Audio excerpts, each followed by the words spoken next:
Hi, I'm Ed Trout from Prophetic Life Ministry. I'm glad you joined us today on our YouTube on the Dream Channel. So, if you can like us, please, and also subscribe. Make sure you subscribe. Tell your friends about us, and then click on that notification so we can let you know when we are uploading and you don't miss any of these wonderful teachings.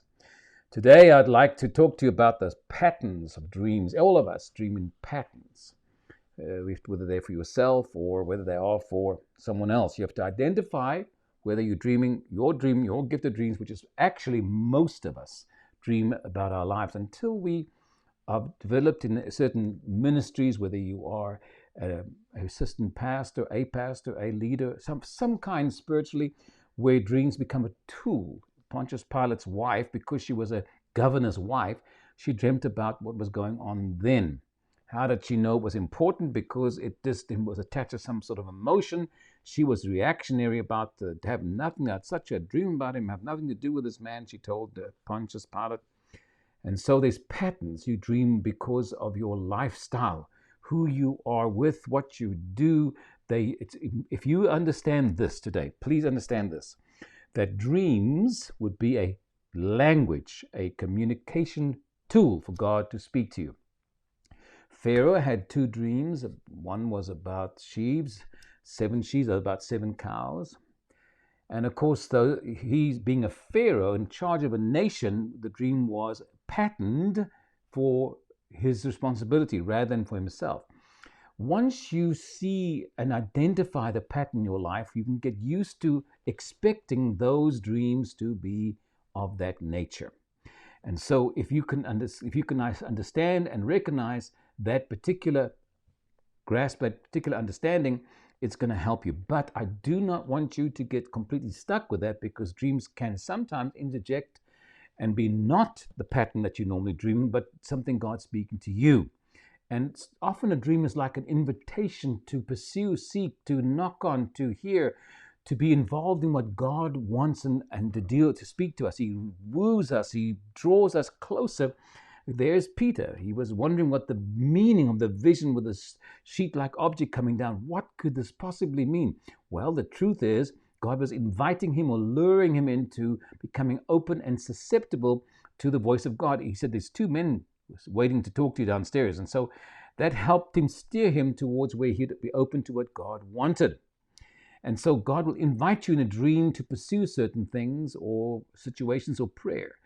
Now, if you look for your pattern of your own life, you want to identify the pattern. First decide whether the dream is for yourself or for someone else, or what was happening the night before.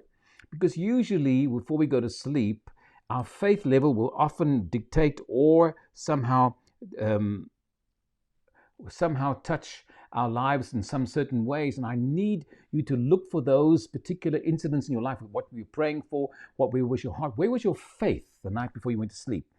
And usually you will be able to identify something in that vein, or what has been the last week or 2 of your journey. Are you going to minister somewhere? Are you involved with someone you're praying for? Are you burdened with a child? Are you concerned about your husband's job situation, COVID, something you're concerned about in your life? It may be a burden to you and God responding, or your spirit calling to God, with deep calls are deep and God's reciprocating.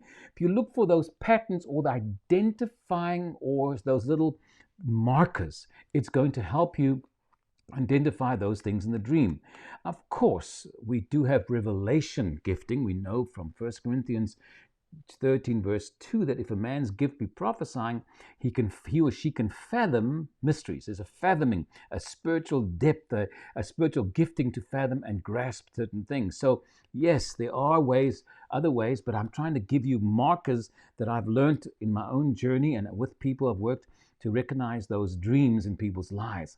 So your burden, your concern, the things your soul calls to often will have a voice or an answer, much like Nebuchadnezzar. He asked God what will become of his future, of his nation.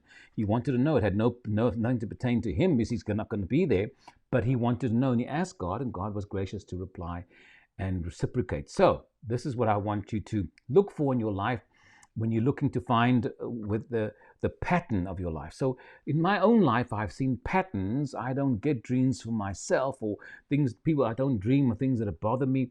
It's usually when I'm going, me personally, I've noticed I get a dream and it's very symbolic, and I go to a place. When I'm going to a place, I'm prepared already for something profound that I must speak.